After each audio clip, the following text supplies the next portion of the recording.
रोटी सीटी सामने सीटी सड़ जाएगी रोटी, छेती ला ला। हाँ अच्छा ठीक मम्मा साले लगे है आहो। मम्मा हाँ जी। मम्मा हाँ मम्मा मम्मा जी जान मम्मा रखो आगे रखो की रखा रखो यार, लकड़ी ज्यादा बड़ी है ना। हाँ मामा बेटा एक मिनट है ना किधर गया सना? हसनी किधर गया? मैं पंप तो खोल गया। पंप ते खुल गया।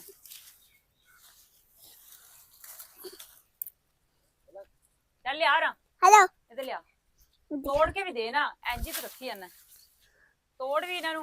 हेलो मामा हैं हेलो रखो ले आ, तोड़ के भी दे सना। चल बस हुन थक जाएगा राया, गर्मी है बड़ी ज्यादा।